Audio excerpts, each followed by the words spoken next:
시다르타의 열반송에 대하여 안한다여 슬퍼하지 말라 탄식하지 말라. 모든 것과 헤어지기 마련이고 없어지기 마련이고 달라지기 마련이다.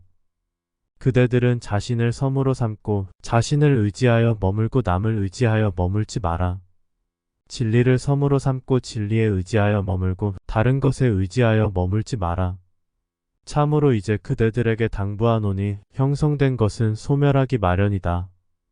게으르지 말고 해야 할 바를 모두 성취하라. 시다르타의 열반송을 새삼스럽게 살펴보면 들어오고 나감이 자유로우며 진실된 마음이 잘 드러난다. 이런 실체적이며 구체적인 이야기가 바로 열반송이다.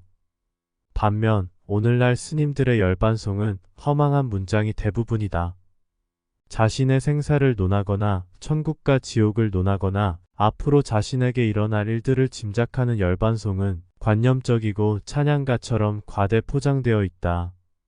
그것은 존재에 대한 공한 성품을 제대로 얻지 못하였기 때문일 것이다.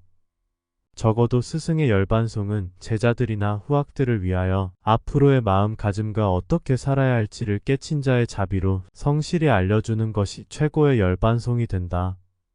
스승이란 사람이 요사체에 불을 지르고 제자들에게 돈을 각출해서 다시 요사체를 지어주라고 하는 열반송 아닌 열반송을 노래하는 승려를 우리는 어떻게 받아들여야 할까?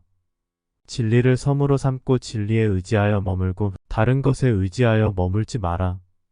는 시다르타의 열반송. 이보다 훌륭한 열반송이 어디 있겠는가? 시다르타가 마지막으로 남긴 말은 참나도 아니며 무아도 아니고 존재성도 아니다.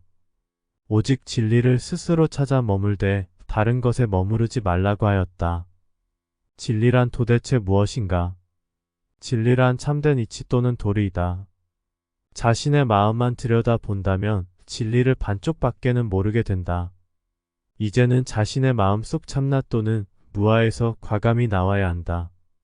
적어도 존재란 무엇인가에 대한 화두를 들어야 한다. 진리를 알려면 역사와 신학과 불경과 철학과 그리고 학교에서는 알려주지 않는 진짜 과학을 알아야 가능하다. 이것은 속이냐 속느냐의 문제가 아닌 객관이라고 하는 보편 타당성에 속지 않는 지혜와 직관이 필요하다. 속이는 자와 속는 자를 구분할 수 있는 능력은 지혜를 통하여 이루어지며 보이지 않는 것을 보고 들리지 않는 소리도 듣는 능력은 마치 그릇에 물이 차면 넘치듯 지혜가 가득 찼을 때 직관을 통하여 이루어진다. 매 순간이 참선이고 고요이며 쉬는 상태임을 알아서 의도된 참선은 필요치 않음을 아는 정도라면 지혜가 충만하다고 할 만하다. 또한 물리적 존재로서 천상의 관리자들이 인식되거나 자신이 윤회되고 있음을 확정적으로 안다면 그의 직관은 매우 뛰어나다고 할 만하다. 참나와 무아의 상태에서는 지혜와 직관은 소멸의 길을 간다. 그렇다면 참나와 무아 상태에서 어찌 진리를 알 수 있겠는가? 진리를 탐구하는 길에서 참나와 무아는 지혜와 직관을 마비시켜 진리를 볼 수 없게 만드는 망각에 가깝게 된다. 참나가 불성이고 존재이다. 무아가 불성이고 존재이다. 즉 참나와 무아와 불성과 존재는 각각의 성품의 차이는 있지만 결국엔 모두 한 몸 한 세트로서 자영동체이다. 그러니 불교의 큰 스님들이 존재를 마음껏 받아들이는 것이다. 만약 누군가 큰 스님에게 피존재를 말한다면 존재의 반대 개념이고 불성이 아니기에 피존재를 외도로 취급한다. 그러나 큰 스님들은 자신의 한계에서 벗어나지 못하고 잘못 알고 있다. 시다르타는 힌두교의 참나에서 벗어나려는 방편으로 무아를 알려줬으며 무아 상태인 아라한에게도 수만 번 윤회하는 보살의 길을 갈 수밖에 없다고 말하였다. 과연 그들이 시다르타의 제자들이 맞는지 의심하지 않을 수 없다. 물론 참나와 무아를 알아가는 과정도 필요하며 실제로 참나도 되어보고 무아도 되어보아야 한다. 그러나 그 어느 곳도 종착역 이어서는 안 된다. 솔직히 말하면 존재에 착 달라붙어 있는 껌딱지로 밖에는 안 보인다. 그 상태가 바로 존재이며 불성이고 참나이며 무아인 것이다.